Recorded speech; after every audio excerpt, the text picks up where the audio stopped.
She hit the ice before she saw the sky break. Rotor wash gone, radio dead, silence pressing like water in her ears. The crash wasn't the worst part.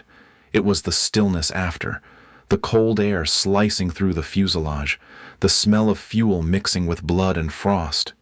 She counted her breaths, 1 through 12, until the counting stopped meaning anything. Training took over where fear had lived. Fire, smoke, metal, all of it became background to the single fact of being alive.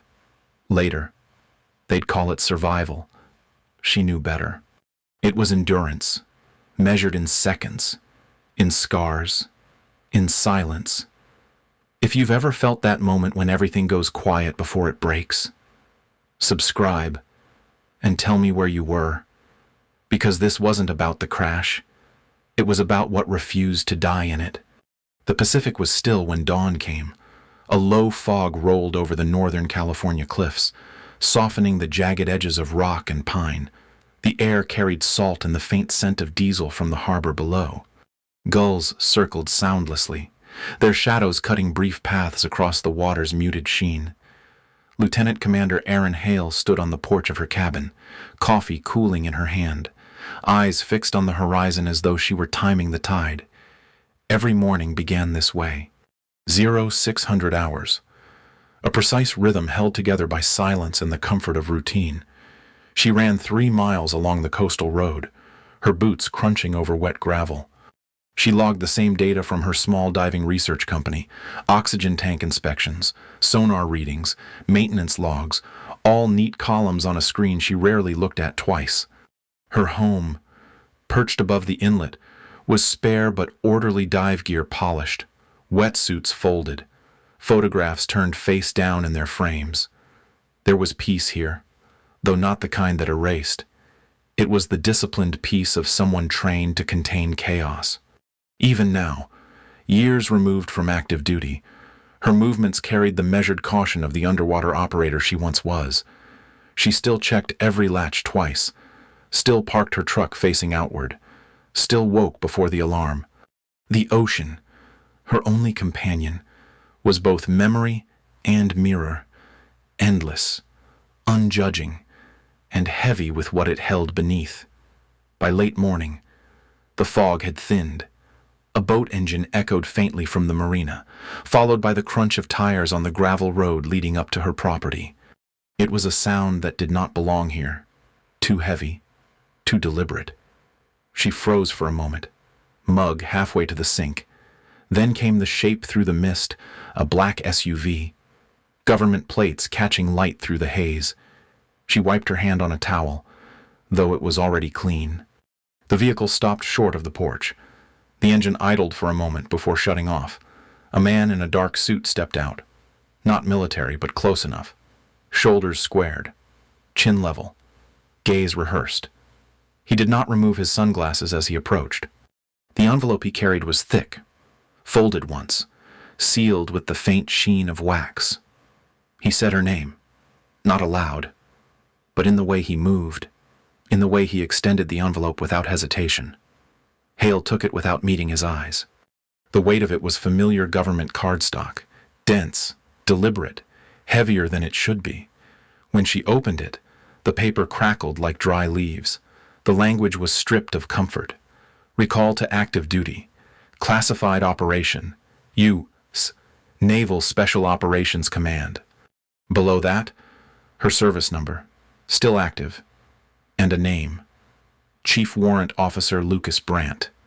For a long time, she didn't move. The ocean outside continued its rhythm, waves drawing and retreating, indifferent to the change that had just begun.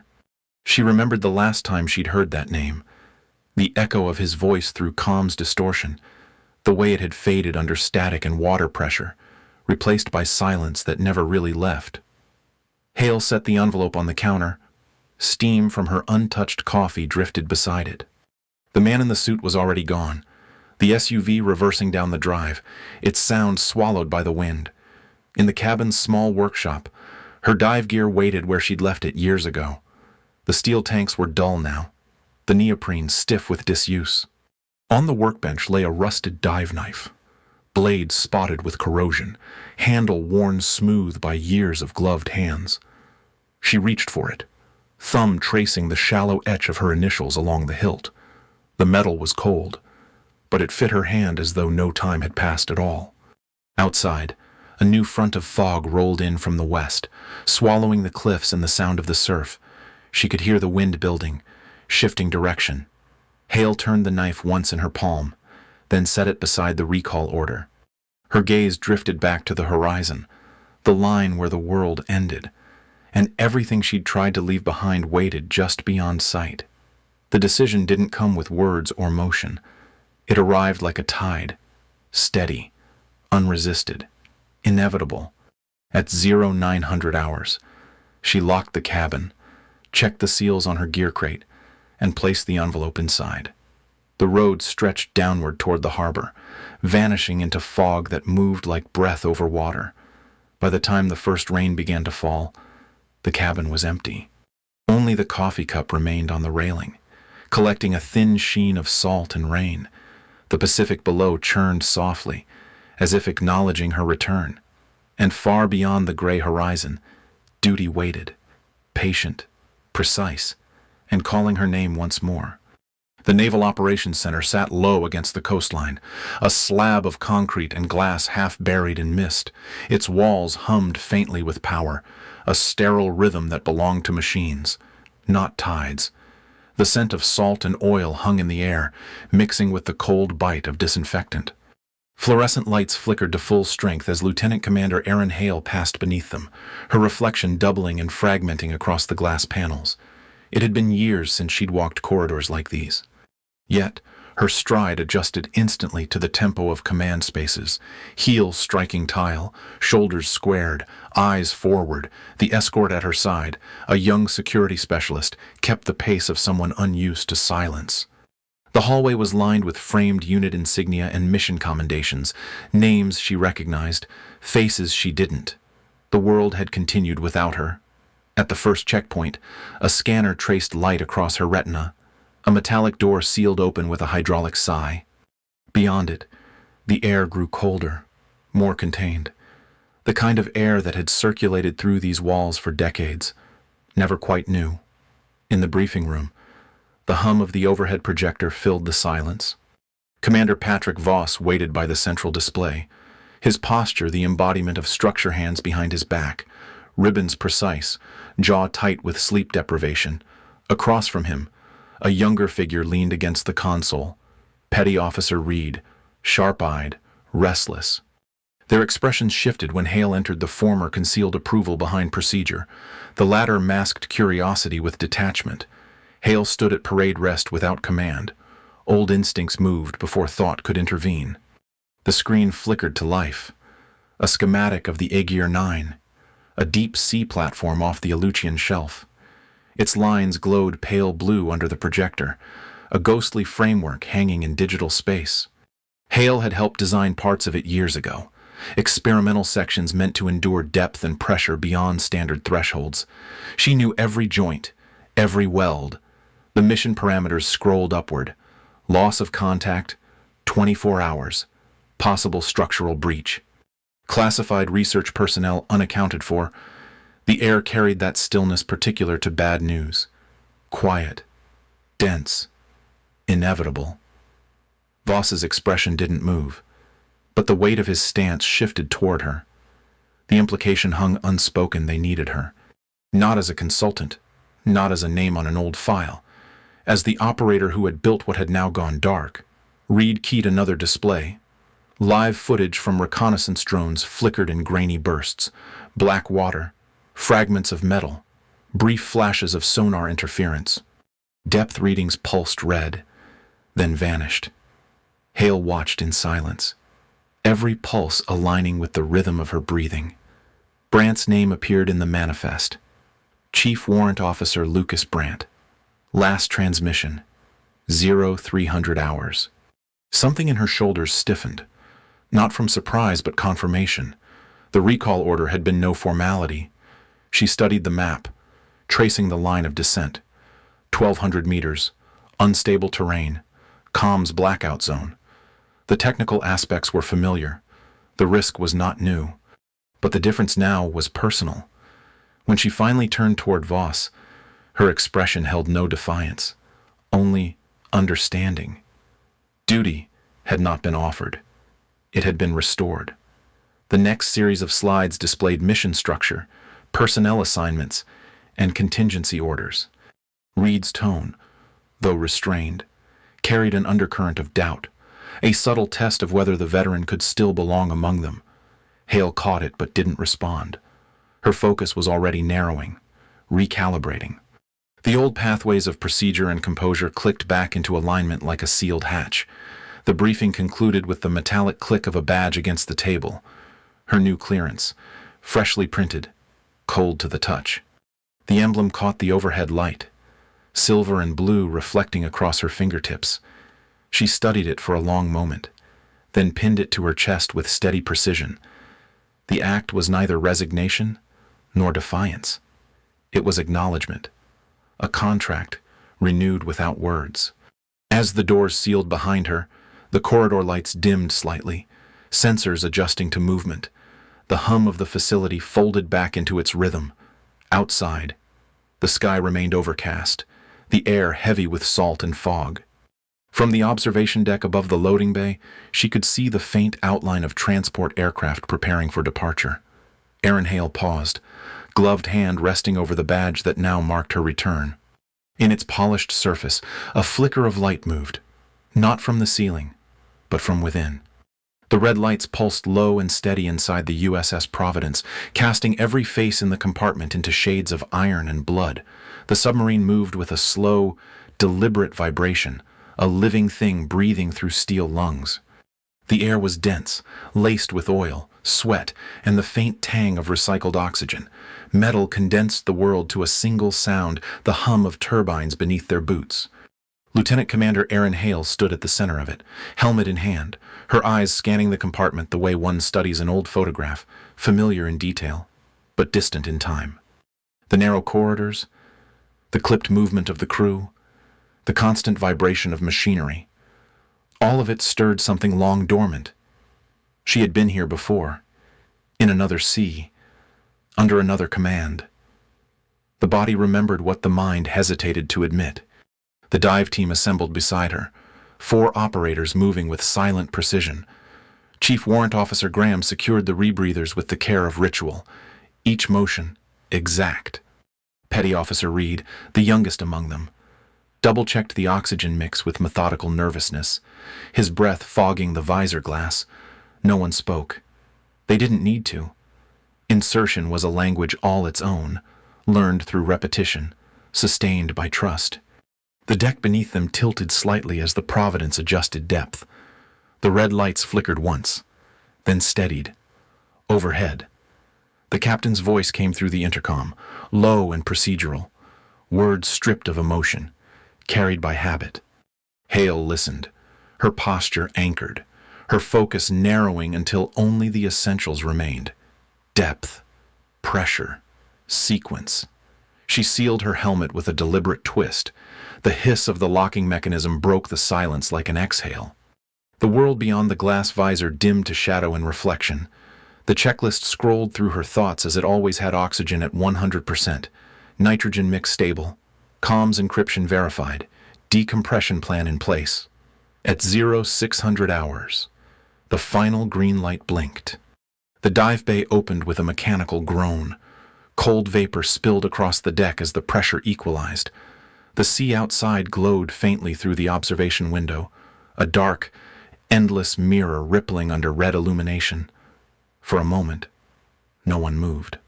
Then, Hale gave a single nod, and they stepped forward as one.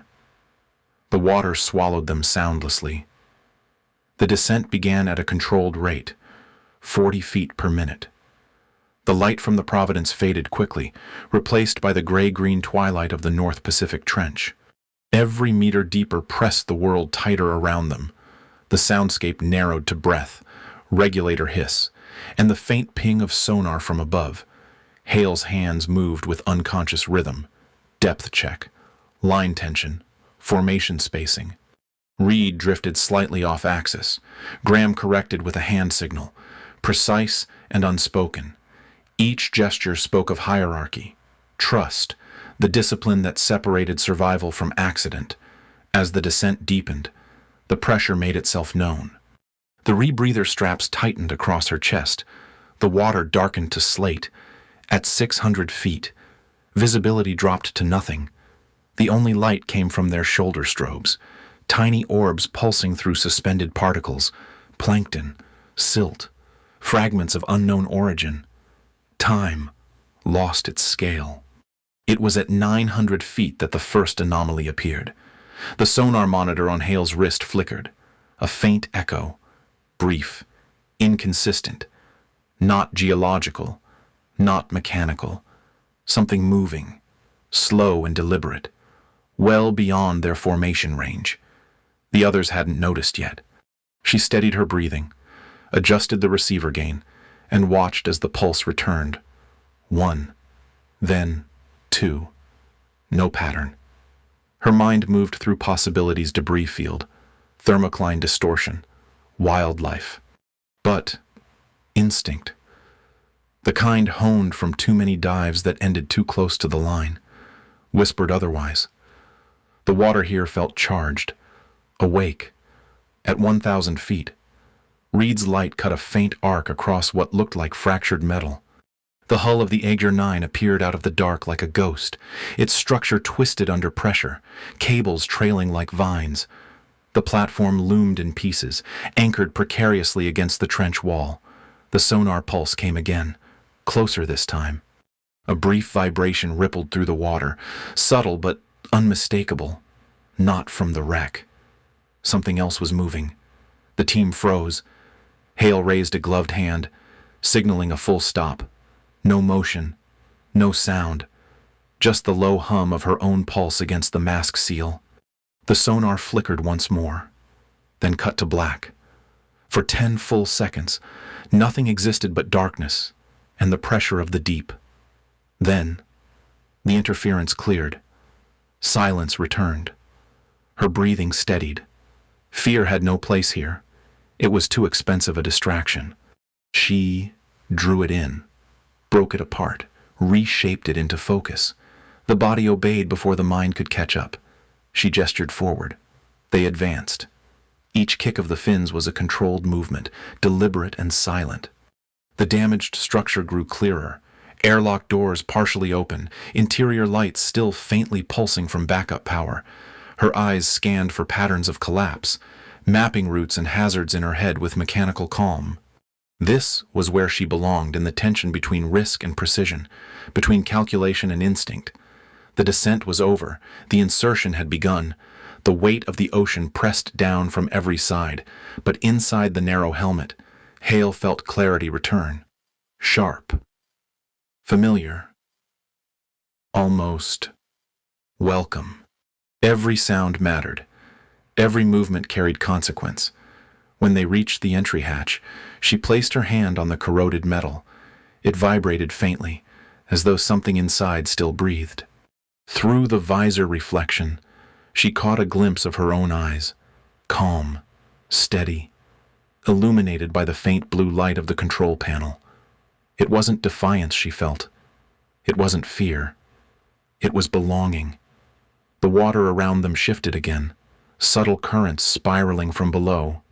Hale looked into the dark ahead, a void with edges unseen, and knew, with the certainty that only experience grants, that this was the point of no return. The past had brought her here. The mission would define what came next. And, as the hatch opened with a muted groan, the last trace of hesitation vanished into the black. Light cut through black water in narrow beams, slicing through clouds of drifting silt. The interior of the Aegir 9 platform lay collapsed in silent ruin, its framework twisted into unnatural shapes. Emergency strobes pulsed faint red against the dark, their rhythm matching the slow beat of a dying heart. Every surface shimmered with particulate dust, and each movement sent a ripple of ghostly debris upward, as if the dead themselves stirred to watch. Lieutenant Commander Aaron Hale led the entry. Her gloved hand steadied against the warped bulkhead, the metal cold and vibrating faintly under pressure.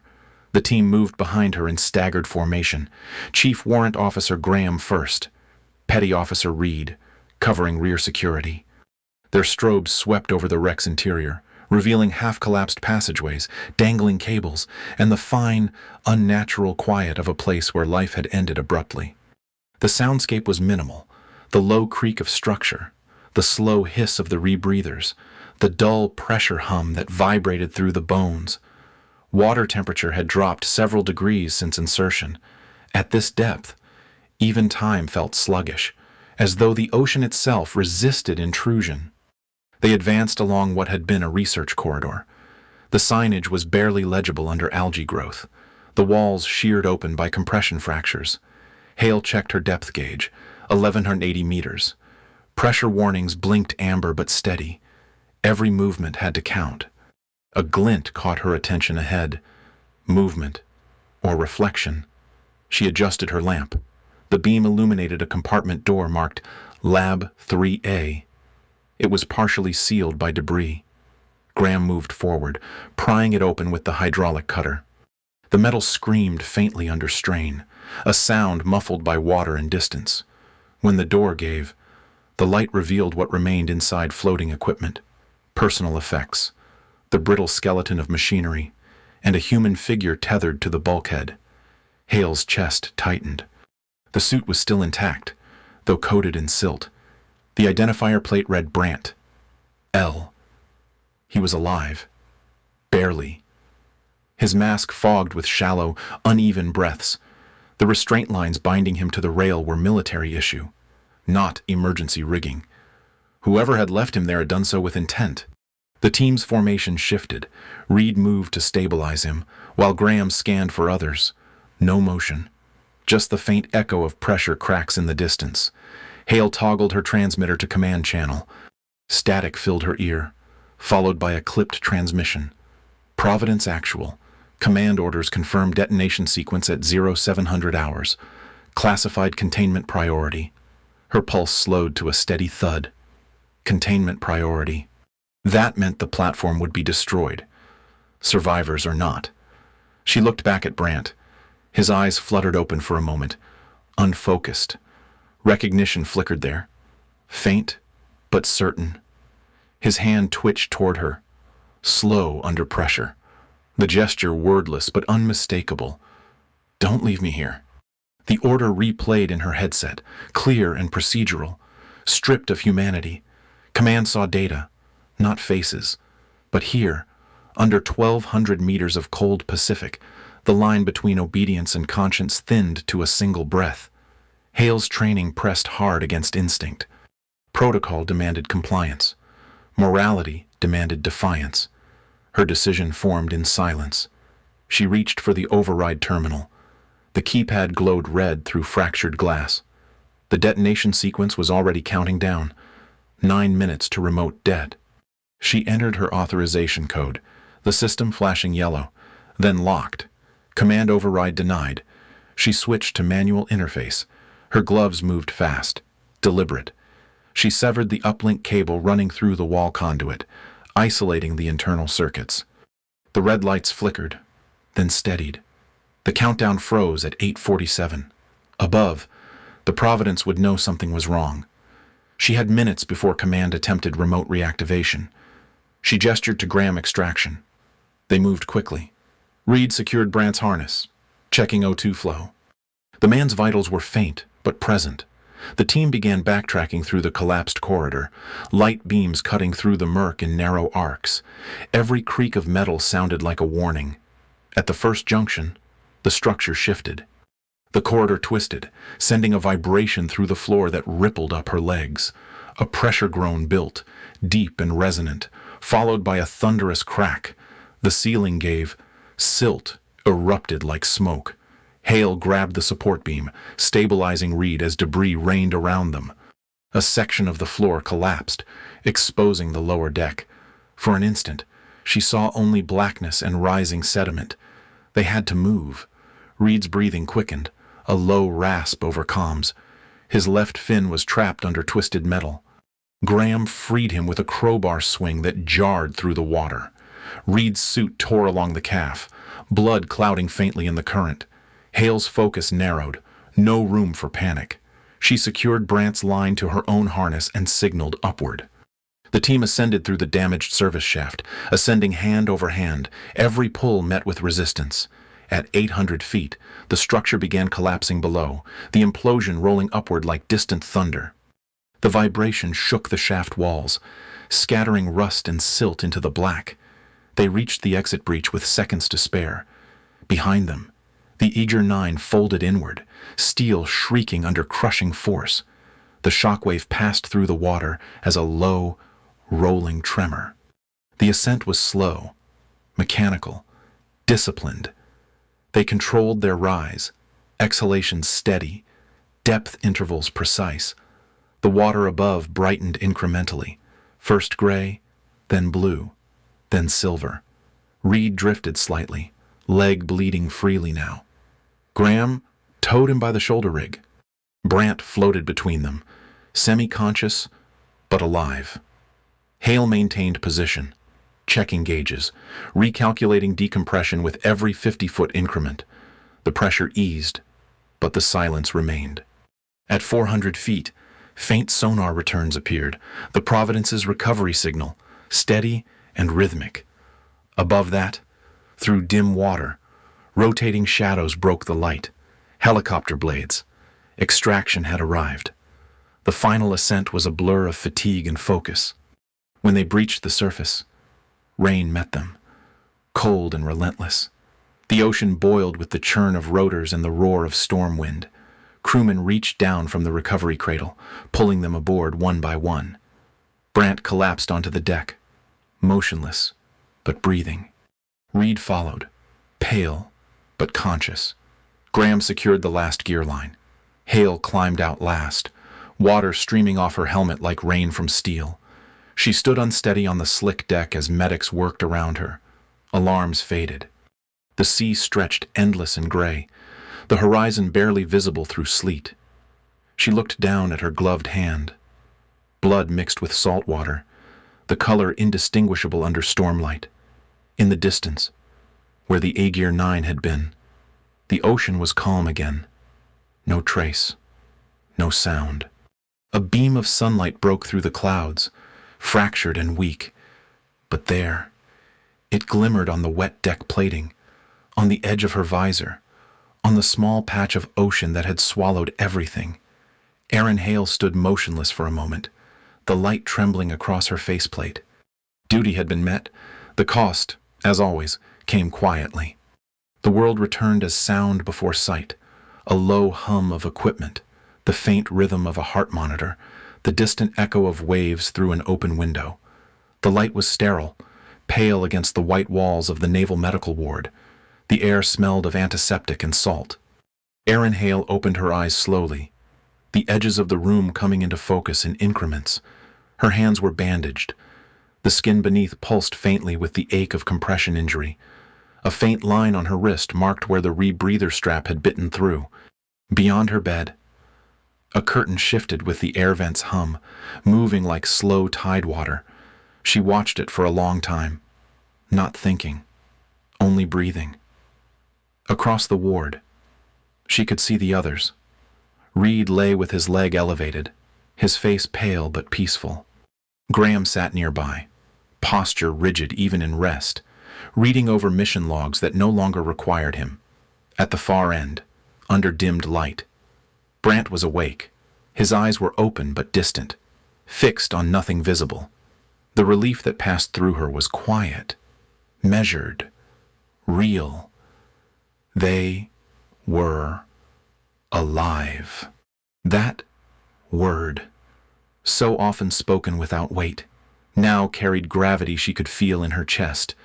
By 0800 hours, the debrief began. Commander Patrick Voss stood at the end of her bed, his presence crisp and deliberate. The folder in his hand was already creased at the edges. His tone was procedural, each statement calibrated for record, commendation for leadership, acknowledgement of disobedience, classification of details above her clearance. Between the lines, She heard what wasn't said: gratitude, disappointment, understanding. She gave no defense, and none was asked for. When he left, the room felt larger somehow. The fluorescent light hummed louder, the air colder. She looked again toward Brant. He turned his head slightly, enough to meet her gaze.